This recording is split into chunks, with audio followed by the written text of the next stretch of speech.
if you haven't already or need a revision after this video. Links for that are in the description. In English, there are many figures of speech, out of which we are going to learn 7 most commonly used figures of speech.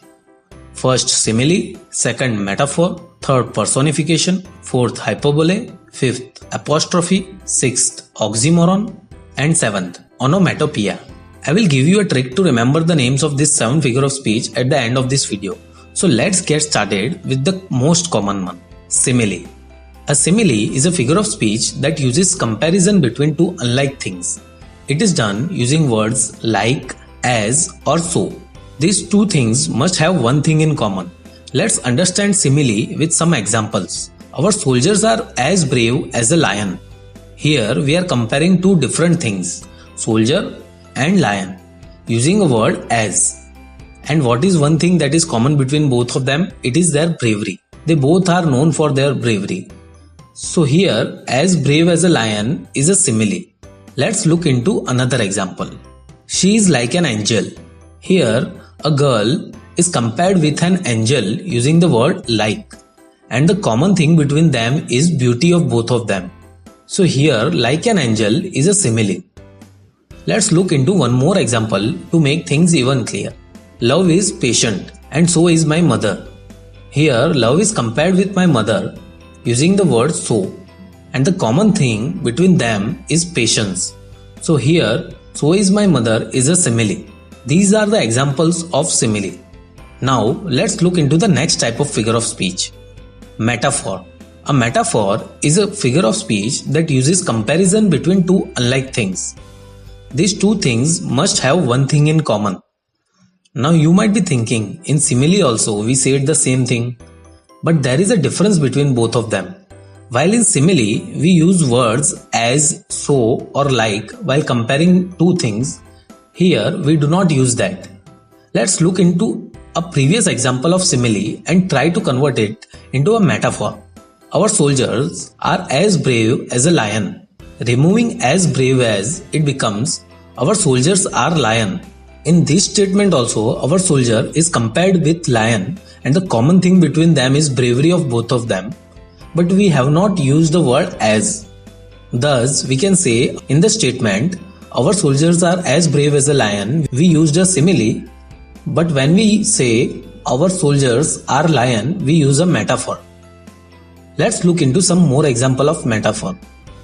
The camel is the ship of the desert. Here, the comparison between camel and ship is made by saying that they both are equal, without using any comparison word. So this is a metaphor. Let's look into one more example of metaphor. Life is a dream. Here, comparison between life and dream is made by saying that they both are equal without using any comparison word. So these are the examples of metaphor. Let's look into the next type of figure of speech, personification. Personification is a figure of speech where human qualities are given to objects or ideas.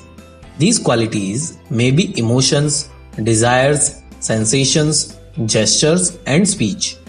Let's look into some sentence example of personification. The sun smiled at us. Here we are giving a quality of human which is smile to an object sun. So personification is used here. Let's look into next example. The stars danced playfully in the moonlight sky. Here we are giving human quality of dancing to stars, so it is a personification. Let's look into one more example of personification. Opportunity was knocking at her door. Here we are giving a human quality of knocking to an abstract term opportunity. So personification is used here. Let's look into next type of figure of speech, hyperbole. Hyperbole is a figure of speech wherein we exaggerate or overstate any statement. It is done for expressing something forcibly and clearly. Let's look into examples of hyperbole. The river of blood flooded in the battlefield. Here, to make the readers understand that there was too much of bloodshed in the battlefield, we exaggerated the situation or overstated it by saying that river full of blood was flooded. So this statement is a hyperbole. Let's look into some more examples of hyperbole. You are brighter than the shiniest star. Here, we are overstating someone's beauty by telling that it is brighter than the brightest star. So it's a hyperbole. Let's look into one more example of hyperbole. Her brain is the size of a pea. Here we are overstating her mind's functionality by telling that it is just the size of a pea. So it's a hyperbole. Let's look into the next type of figure of speech. Apostrophe. An apostrophe is a figure of speech in which some absent or non-existent person or thing is addressed as if present and capable of understanding. It is an exclamatory figure of speech as exclamation is used in it. Let's look into some examples of them. Life. I cannot understand you. Here, we are talking with life as if it is a living object and is capable of understanding us. Also notice the exclamation mark after life. Let's look into the next example of why don't you ever work, you stupid computer?